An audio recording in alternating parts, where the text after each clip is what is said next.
अस्सलाम वालेकुम। आप लोग सब कैसे हैं? खैरियत से हैं? मैं आज आपको दिखाती हूँ कि यहाँ घर कैसे बनते हैं। जैसा कि आपको पता है कि यहाँ पर घर लकड़ी के बनते हैं। क्यों बनते हैं? तो सबसे पहली वजह ये है कि लकड़ी यहाँ पर बहुत ज़्यादा मकदार में पैदा होती है। कनाडा में फॉरेस्ट ज़्यादा हैं, जंगल, तो वो लकड़ी जो है वो सस्ती पड़ती है एज़ कम्पेयर बाकी चीज़ों से। और ये लकड़ी के घर गर्म रहते हैं। दूसरी ये वजह है क्योंकि कनाडा में ठंड होती है, आपको पता है। तो देखें, ये पहले शुरुआत इस तरीके से करते हैं, पूरी लकड़ी का पूरा फ्रेम लगा के और फिर ऊपर से इसका सीमेंट से, फिर जब बन जाते हैं घर फिर इस तरीके के नज़र आते हैं। जैसे मैं आपको ये डिफरेंट घरों के पिक्चर्स दिखा रही हूँ। ये जो पिक्चर्स हैं ये तो मैं डिफरेंट घरों की मैं आपको यहाँ पर दिखा रही हूँ, लेकिन इसके बाद फिर मैं जो यहाँ पर घर नए बन रहे हैं वो मैं पूरा अंदर से आपको दिखाऊंगी, ठीक है ना। घर कुछ 5 बेडरूम वाले हैं, कुछ 6 बेडरूम वाले हैं। तो आज यहाँ पर हम लोग आए हैं एक नए घर में जो कि अभी तक बना नहीं है। 75% तो बन गया है, अभी भी ये बन रहा है। तो उस घर में चलते हैं, साथ साथ में आपको ये लकड़ी से जो बनते हैं उसके जो बेनिफिट भी बता दी जाऊंगी कि क्यों लकड़ी से बनते हैं। ये पूरा नेबरहुड है, जो ये नया एरिया है ये डेवलप हो रहा है। यहाँ पर पहले घर नहीं थे, ये सब नए घर बन रहे हैं। तो कुछ में लोग रहने आ गए हैं, कुछ में अभी आएंगे।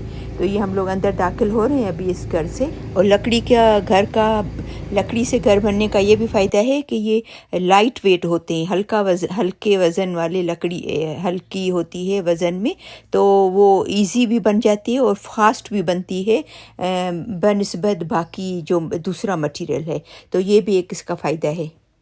और दूसरी बात ये कि इसकी कॉस्ट भी कम लगती है। ये बाकी जो मटेरियल है उससे ये थोड़े सस्ते बनते हैं, तो रीज़नेबल होते हैं घर, वरना तो फिर बहुत ज़्यादा महंगे हो जाते हैं। तो ये जहाँ पर हम अभी हैं ये इस घर की गैलरी है, ठीक है ना। इस घर के बिल्कुल सामने इसकी गैलरी है जहाँ पर हम लोग खड़े हैं। अभी हम अंदर दाखिल हो रहे हैं इस घर में।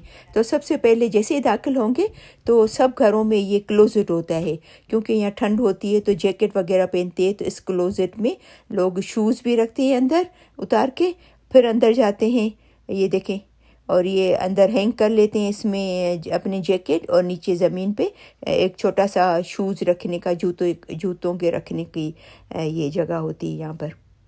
और इसके बाद ये लिविंग रूम है, यानी कि इसका घर का ये जो सिटिंग रूम जिसको हम बोलते हैं लिविंग रूम में। और यहाँ पर क्योंकि दिन छोटे होते हैं, रातें बड़ी होती हैं सर्दियों में, तो जितना ये इसके खिड़कियाँ ज़्यादा होती हैं उतनी ज़्यादा रोशनी अंदर आती है, उतना ज़्यादा अच्छा लगता है, धूप अंदर आती है। तो नए घरों में स्पेशली ये बड़ी बड़ी देखें ये विंडोज़ दी हुई है उन्होंने, जैसा कि आप देख रहे हैं। और आप नोट करें बीच में जगह खाली है, तो ये माइक्रोवेव की जगह है, फ्रिज की है और चूल्हों की जगह है। ये लोग खुद ही फिक्स करके देते हैं। जब आपको घर नया मिलता है तो यहाँ पर फ्रिज फिक्स होगा और यहाँ पर माइक्रोवेव होगा ऊपर, और नीचे चूल्हे होंगे, जो कि अभी इन्होंने फिक्स नहीं की है, ठीक है। और ये मैं आपको दूसरा घर दिखा रही हूँ जिसमें ये फिक्स है। ये देखो फ्रिज है, और उसके बाद ये माइक्रोवेव है, और फिर ये चूल्हे हैं, ठीक है ना। तो इस तरीके से फिक्स होते हैं। और ये किचन का हिस्सा है, और ये इसको लिविंग रूम और किचन एक साथ बने होते हैं, इसको ओपन कॉन्सेप्ट कहते हैं, ठीक है ना। और ये ऊपर जाने की सीढ़ियाँ हैं। अभी हम लोग ऊपर जाएंगे इन सीढ़ियों से, जहाँ पर ऊपर बेडरूम बने हुए। यहाँ पर ये मेन फ्लोर पे किचन और लिविंग रूम है, और ये ऊपर इनके बेडरूम बने होते हैं जहाँ से हम लोग अभी ऊपर चढ़ेंगे। और ऊपर इनके 3 बेडरूम है और 2 फुल बाथरूम हैं। एक तो मेन जो उनका बेडरूम होता है जहाँ से अभी हम लोग दाखिल हो रहे हैं, ये इनका मास्टर बेडरूम है, ठीक है ना। तो उसमें ये 2 बड़ी बड़ी खिड़कियाँ हैं, और ये मास्टर बेडरूम का बाथरूम है। और इसमें देखें ये 2 बेसन बने हुए हैं, मास्टर बेड हाथ और मुंह धोने के लिए 2 बेसन बने हुए। डिपेंड करता है, किसी बाथरूम में एक बना होता है, किसी में 2। और ये नहाने का टब है, बाथ लेने का, और एक कमोड। और ये जो है वो वॉकिंग क्लोजेट है जिसमें कपड़े रखते हैं। तो कुछ घरों में ये क्लोजेट बहुत छोटे होते हैं, कुछ में बहुत ही बड़े होते हैं जिसमें बहुत सारे कपड़े। ये बहुत ही बड़ा दिया हुआ है यार, देखेगा आप देख सकते हैं, दरवाजे के पीछे भी इतनी सारी जगह है ये कोने में। तो आपके बहुत सारे कपड़े पूरे आ जाते हैं अच्छे खासे जगह होती है यहाँ पर। अभी हम इस मास्टर बेडरूम से बाहर निकल रहे हैं। तो जैसे बाहर निकलेंगे तो साइड पे ये देखें, ये छोटा सा सामान रखने का दिया हुआ है, जिसमें आपके टॉवल, आपकी चादरें और जो भी इस टाइप की जो चीज़ें होती हैं ना, तो वो उसमें रहती हैं। तो ये बहुत इजी रहता है। और उसके बराबर में ये लॉन्ड्री रूम है, यानी कि कपड़े धोने की मशीन और कपड़े ड्राई करने की मशीन। ये बहुत बड़ा रूम है। इसमें आपका एक बहुत बड़ा क्लोजेट वगैरह भी, आपका कबर्ड वगैरह, अलमारी भी आ जाएगी कि जिसमें आप इजीली कपड़े रख सकते हो। एक तो मैंने दिखाया मास्टर बेडरूम में अटैच बाथ था, और ये 2 बेडरूम में आपको दिखा रही हूँ। ये उन 2 बेडरूम के बीच में एक और फुल बाथ है, जिसमें फुल बाथ उसको बोलते हैं, जिसमें बेसन हो, कमोड हो और नहाने का भी हो, ठीक है ना। तो ये उन 2 बेडरूम के बीच में है। उन 2 बेडरूम के अंदर बाथरूम नहीं है। तो अभी हम वो 2 बेडरूम देखते हैं। तो एक तो मास्टर बेड था, और ये दूसरा सेकंड बेडरूम है जिसका क्लोजेट है, और ये बहुत बड़ी, ये देखो विंडो है। यहाँ पर नए घरों में विंडोज़ बहुत बड़ी बड़ी बनाते हैं ताकि अच्छी रोशनी आ सके। और ये 3rd बेडरूम है, ये देखें, ये इसका तीसरा बेडरूम है, क्योंकि ये 3 बेडरूम का घर है, तो इसलिए एक मास्टर बेडरूम। और ये वापस हम लोग नीचे आए हैं, तो ये इसका वो किचन का पूरा एरिया है। और अभी हम किचन से अंदर बेसमेंट में चल रहे हैं। यहाँ पर घरों के नीचे बेसमेंट होते हैं। यहाँ पर देखें, आपने देखा कि दरवाज़ा इसका सेपरेट है।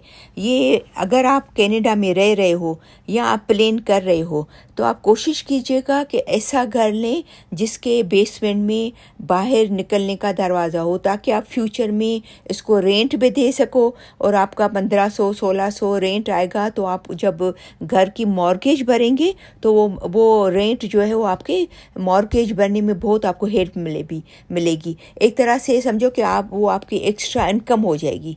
तो अगर एक्स्ट्रा इनकम होगी, महीने में आपकी एक्स्ट्रा 1500-1600 आएंगे, तो जो आप हर महीने घर का मॉर्गेज भरोगे, जो आपने बैंक से लोन ली होगी, तो वो आपको बहुत ही आसानी हो जाती है ये मॉर्गेज भरने में के लिए। तो इस घर में एक्स्ट्रा सेपरेट दरवाज़ा भी है, जहाँ से जो रेंट अगर जिसको आप देंगे, तो वहाँ बाहर के दरवाजे से आएँ और बाहर से उनका सेपरेट उनका आना जाना हो। आपके दरवाजे से वो नहीं आएंगे जो आपके रेंटर होंगे। और ये जो बेसमेंट है वो फिनिश नहीं है, यानी बनी हुई नहीं है। काफ़ी घरों में जो है बिल्डर्स बना के देते हैं, तो ये डिपेंड करता है। लेकिन ये घर जो लेगा उसकी बेसमेंट नहीं बनी हुई है, ठीक है ना।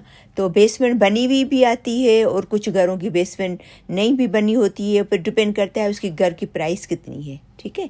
अभी नीचे ये देखिए, इतनी बड़ी जगह है, तो उसमें 2 बेडरूम भी आप बना सकते हो, एक लिविंग रूम। तो एक आराम से हस्बैंड वाइफ और 2 बच्चों के लिए आराम से ये रेंट पे आप दे सकते हो। और यहाँ पर अगर आप आके और आप पहला घर लेते हो, तो गवर्नमेंट क्या करती है कि वो 5% आपको डालना है। अगर 4 लाख का घर है तो 5% आपको डालना है। बाकी जो पैसे हैं वो आपको 25 साल में किस्तों की सूरत में आप देंगे, जो कि आपने बैंक से लोन ली हुई है। तो 25 साल में आपको वो पे करनी है हर महीने, ठीक है ना। कितना रोशन है, देखो बहुत माशाल्लाह, चारों तरफ विंडोज़ हैं बड़ी बड़ी, तो रोशनी बहुत अच्छी है। और अभी मैं आपको गैराज दिखा रही हूँ। इस घर का गैराज अटैच नहीं है, डिटेच है, यानी कि डिटेच उसको बोलते हैं जो कोई घर से जुड़ा हुआ नहीं होता है। मैं आपको घर से जुड़े हुए भी गैराज कुछ दिखाती हूँ, आपको आइडिया होगा। तो ये इसका डिटेच गैराज है, ठीक है, जो कि आप पीछे से आएंगे, फिर पीछे के दरवाजे से अंदर दाखिल होंगे। और जो अटैच गैराज होते हैं वो इस तरीके के लगते हैं, वो घरों से जुड़े होते हैं, आप अंदर से ये घर में दाखिल हो जाएंगे, ठीक है ना।